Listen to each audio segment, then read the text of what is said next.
एक ऐसी महिला जिसकी खूबसूरती ही उसके जी का जंजाल बन गई।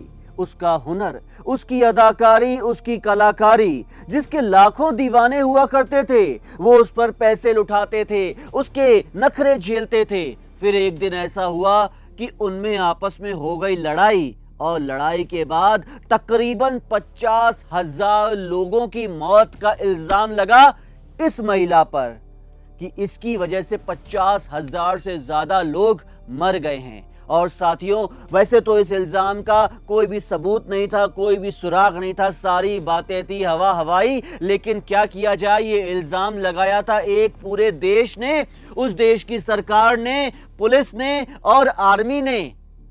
तो इस इल्जाम के बदले में इस महिला को सजाए मौत की सजा मिली। और फिर सरेआम सबके सामने खुले चौराहे में इस औरत को एक खंबे से बांध दिया गया और 12 गोलियां इस पर बरसाई गईं। लास्ट में एक और गोली इसको एक आर्मी वाले ने इसके सर के बिल्कुल नजदीक आकर लगाई और इसका शरीर यहीं खत्म हो गया। इस खूबसूरत औरत की कहानी यहीं खत्म हो गई। नमस्कार, सत श्री अकाल, आदाब, गुड डे साथियों। आज क्राइम वर्ल्ड के एपिसोड में आपका स्वागत करते हुए फिर से आपके सामने एक ऐसी सच्ची घटना लेकर के आ रहा हूं जिसे सुन के, देख के आपका दिल भी दहल जाएगा। एक ऐसी निर्दोष, एक ऐसी मासूम की कहानी लेकर आया हूं जिसके खिलाफ पूरा एक देश हो गया और उस देश ने उसे मौत के घाट उतार दिया। हालांकि कोई सबूत नहीं था, कोई गवाह नहीं था, कोई सुराग नहीं था, लेकिन फिर भी एक महिला की खूबसूरती उसकी जान की दुश्मन बन गई। साथियों, ये कहानी शुरू होती है फ्रांस से, जहां पर सन 1886 में अगस्त के 7वीं तारीख को एक लड़की का जन्म होता है जिसका नाम था मार्गरेटा गितोहिता। ये एक आम परिवार से आती थी। इसके परिवार में लोग इतने फाइनेंशियल रूप से मजबूत नहीं थे और थोड़े मोड़े झगड़े चलते ही रहते थे। लेकिन इसकी जिंदगी से दुर्भाग्य तो जन्म के साथ ही जुड़ गया था और कुछ समय के बाद जब ये 8-9 साल की थी तो इसकी मां भी परलोक सिधार गई। ये धीरे धीरे बड़ी हो रही थी, लेकिन इसके पिता के लिए ये एक बोझ बन चुकी थी और इसीलिए इसने इसकी शादी करवा दी एक आर्मी मैन से जो कि शराबी था। चरित्र भी उसका बहुत खराब था और उम्र में भी, जब ये 17 साल की थी तो उम्र में इसका डबल था, लगभग 35 साल का था वो। लेकिन माँ का कोई सर पे हाथ नहीं था, बाप के लिए बोझ थी, तो बाप ने भी कुछ पैसे की लालच में एक आर्मी मैन से इसकी शादी करवा दी और ये पेरिस की ही एक गली में ही रहने लगी। इसका पति जो रोज शराब पीकर आता था इसको मारता था, लेकिन क्या करे, इसका कोई अपना दूसरा नहीं था, ये जुल्म सह रही थी। फिर सुनने में आया कि इसके 2 बच्चे पैदा हुए, एक बेटी एक बेटा। लेकिन जो इसकी आपस की लड़ाइयाँ थी वो इसके घर की नौकरानी तक भी पहुंच गई और उस नौकरानी ने गुस्से गुस्से में, बताया जाता है, जो दाई माँ थी उसने इसके दोनों बच्चों को जहर दे दिया। और ये मार्गरेटा के दोनों बच्चे हॉस्पिटल में थे, जिसमें बेटी तो बच गई लेकिन बेटा भगवान के पास चला गया। और सारा इल्जाम इसके पति ने लगा दिया फिर से इसके ऊपर और इसे और ज्यादा मारने पीटने लगा। एक वक्त ऐसा आया जब इसने सोचा कि मुझे अपने पति से दूर होना है, अलग हो जाना है। बेटी की एक जिम्मेदारी थी, बेटी को लेके जाती है, अपने एक रिश्तेदार के यहाँ छोड़ देती है, वो सुरक्षित थी और ये निकल गई अपने नसीब को साथ में लेकर कि जो भी होगा देखा जाएगा। हालांकि ये खूबसूरत बहुत थी और इसने तरह तरह की डांस भी सीखे हुए थे बचपन से। इंडियन डांस हो चाहे वो फॉरेन का डांस हो, सब इसे अच्छी तरीके से आते थे और इसीलिए खूबसूरती भी थी, जवानी भी थी, कलाकारी भी थी, हुस्न भी था, अदाकारी भी थी। इसीलिए इसको एक होटल में बहुत ही जल्दी काम मिल गया बार डांसर के रूप में। और अपनों से दूर रहकर इसने अपनी कलाकारी को, अपने हुस्न को और अदाकारी को दिन ब दिन बढ़ाया। इसके चर्चे भी खूब होने लगे, ना सिर्फ इसके डांस के, इसकी खूबसूरती के। उस होटल के अलावा इसने धीरे धीरे और होटलों में भी नाचना शुरू किया, डांस करना शुरू किया। और साथियों, कहा जाता है कि उस समय इसने एक डांस की एक नई विधा को इजाद किया था जो कि अश्लील डांस की कैटेगरी में आती है। लेकिन इस विधा की वजह से इसका नाम इतना ऊंचा उठा कि ये बड़े बड़े लोगों के सामने डांस किया करती थी। ये विधा कुछ इस प्रकार की थी कि ये नाचते हुए धीरे धीरे अपने कपड़े उतारा करती थी, धीरे धीरे करके अपने सारे कपड़े उतार देती थी। और साथियों, इस डांस की विधा के कारण इसका जो डांस देखने आते थे वो बहुत सारा पैसा दे के आते थे। वो सारे वीवीआईपी लोग होते थे, चाहे वो आर्मी के अफसर कहे जाएं या फिर सरकार के मंत्री कहे जाएं या फिर शाही दरबार के लोग कहे जाएं, सब लोग इसके दीवाने हो चुके थे। और इसका उठना बैठना भी तब वीवीआईपी लोगों के साथ शुरू हो चुका था।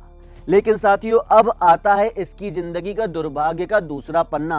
अब ये अपने पति को छोड़कर, अपनी बच्ची को छोड़कर पेरिस में बहुत सारे वीवीआईपी लोगों के साथ होटलों में नाच गा करके अच्छे खासे पैसे कमा रही थी। लेकिन इसी बीच कहा जाता है सन 1914 में जब फर्स्ट वर्ल्ड वॉर शुरू हुआ, जर्मनी, फ्रांस, इसके अलावा कई देश आपस में लड़ भिड़े और ये जो थी बहुत खूबसूरत थी, इसके चाहने वाले पूरे यूरोप में थे। इसीलिए फ्रांस ने ये सोचा कि ये जो इतनी खूबसूरत है, लड़ाई झगड़े तो हो ही रहे हैं, क्यों ना इसकी खूबसूरती का, इसकी कलाकारी का फायदा उठाया जाए। इसीलिए फ्रांस की आर्मी ने इसको जर्मनी में भेजना निश्चित किया कि आप जर्मनी में जाइए, वहां भी आपके चाहने वाले हैं, वहां से आर्मी की कुछ खबरें लेकर के आइए, हमारी सरकार को दीजिए। और हुआ भी ऐसा ही, इसको पैसे बहुत सारे दिए गए और ये गई जर्मनी में, वहां की खबरें ला करके फ्रांस के अफसरों को बताने लगी। लेकिन साथियों, इसके बारे में ब्रिटेन ने एक अफवाह उड़ा दी उस जमाने में कि ये जर्मनी आर्मी की खबरें लाकर तो फ्रांस की आर्मी को दे रही है, लेकिन उल्टा ये फ्रांस आर्मी की खबरें भी, जो गुप्त दस्तावेज थे और जो गुप्त खबरें थी आर्मी की, उनके हथियारों की, वो जानकारी जाकर के दे रही थी जर्मनी को। और इसी कारण ऐसा ब्रिटेन ने अफवाह उड़ाई कि इसी कारण जर्मनी के सामने फ्रांस धीरे धीरे कमजोर पड़ता जा रहा है। हालांकि ब्रिटेन के पास या किसी के पास भी इसका कोई सबूत नहीं था, लेकिन साथियों हुआ ये कि धीरे धीरे ये जो फ्रांस था उस लड़ाई में हारने लगा और बहुत सारे अफसर थे, आर्मी के लोग थे, जनरल थे, लेफ्टिनेंट थे, उन पर ये दबाव बढ़ने लगा कि आपने किस प्रकार से हमारे देश की आर्मी को हरवा दिया है, इतने सारे सैनिकों को मरवा दिया है, तो किसी को तो बलि का बकरा बनाना ही था। इसीलिए फ्रांस ने, जिसने खुद एक जमाने में इस लड़की को अपने यहां पर नियुक्त किया था कि आप जर्मनी में जाकर के वहां की खबरें लेके आइए, इसको बलि का बकरा बना दिया और जेल में बंद कर दिया कि तुमने ही जासूसी के तहत हमारी जानकारी वहां पर दी, इसीलिए हमारे टोटल 50,000 से ज्यादा सैनिक मारे गए। साथियों, कहा जाता है कि उस जमाने में पेरिस के जो प्रिंस थे वो भी इसके बहुत बड़े कायल थे, वो इसको बचाना चाहते थे लेकिन वो नहीं बचा सके, वो जेल में ही रही। और पेरिस के प्रिंस ने उस जमाने में उसके डांस को देख करके एक नाम दिया था, माता हारी। और माता हारी का मतलब होता है वो सूरज जो कि दिन में दिखता है, दिन में उगता है, ये नाम उसको दिया गया। लेकिन उस जमाने में ये लाखों दीवाने जिस लड़की के थे वो जेल में बंद थी, सलाखों के पीछे थी और दिन ब दिन वो अपनी मौत की ओर अग्रसर थी, क्योंकि उस पर पूरी एक सरकार ने इल्जाम लगाया था कि हमारी आर्मी के 50,000 लोग मरे हैं तो इसकी वजह से मरे हैं। इसीलिए दोस्तों टोटल 5 महीने इसके ऊपर मुकदमा चला और आखिरकार पूरे एक देश से एक बेचारी लड़की कैसे जीत पाती, इस पे इल्जाम पर इल्जाम लगाए गए, ये अपनी सफाई में कुछ ना कह सकी और आखिरकार इसे सजाए मौत मिली। और उस जमाने में एक उसूल था पेरिस में कि वहां पर लोगों को इस तरीके से मौत दी जाती थी कि उसको खुले चौराहे पर खंबे से बांधकर गोलियों से भून दिया जाता था। इसी प्रकार सन 15 अक्टूबर 1917 को इसकी मौत की तारीख मुकर्रर हुई और इसे जेल से निकालकर धीरे धीरे जो सैनिक लोग थे खुले चौराहे की तरफ लाने लगे। ये पूरी तरीके से सजी हुई थी क्योंकि इसको बचपन से ही सजने का शौक था। और उस जमाने में एक और कानून था कि जो इंसान मरने वाला होता था उसे 2 खत लिखने का अधिकार था। अपने किसी भी सगे संबंधी दोस्त को कोई भी बात आप कह सकते थे 2 खत लिखकर, और उसने 1 खत अपने पति को लिखा, 1 खत अपनी बेटी को लिखा। और साथियों कहा जाता है कि उस दिन इस लड़की को सरेआम 12 गोलियों से भून दिया गया। लेकिन सच्चाई ये भी है, आज भी ये जिरह का मुद्दा है कि इस लड़की के खिलाफ कोई भी एक सबूत पूरी की पूरी एक सरकार मुकदमे में अदालत के सामने पेश नहीं कर सकी, कोई भी इसे गुनहगार नहीं ठहरा सका। लेकिन कहा जाता है कि बड़े लोग जो हैं दूसरों के कंधे पर बंदूक रखकर गोली चला लेते हैं, किसी को बलि का बकरा बना देते हैं और खुद किनारे निकल जाते हैं। इसीलिए पूरे एक देश ने इसको बलि का बकरा बनाया और खुद साफ निकल गए किनारे। मित्रों, क्राइम वर्ल्ड का उद्देश्य ये कहानी बताकर आपको किसी प्रकार से आहत करना नहीं है, लेकिन हम इतना ही कहना चाहेंगे, अगर आपके पास कोई खूबी है तो उसका सही तरीके से फायदा उठाइए। साथियों, इसका दुर्भाग्य, माता हारी का दुर्भाग्य उसके जीवन के अंत के साथ भी खत्म नहीं हुआ और कहा जाता है कि जब ये 12 गोलियां लगने के बाद बिल्कुल इसकी लाश थी, इसकी लाश को लेने वाला, कलेक्ट करने वाला कोई भी नहीं आया, तब एक मेडिकल कॉलेज के स्टूडेंट्स को इसकी लाश को, मृतक शरीर को सौंप दिया गया कि आप इस पर अपने प्रयोग कीजिए, और मेडिकल स्टूडेंट्स ने उस लाश के टुकड़े टुकड़े कर दिए। एक ज़माने में जिसके लाखों दीवाने थे, आज सब लोग उससे दुश्मनी रखने लगे थे।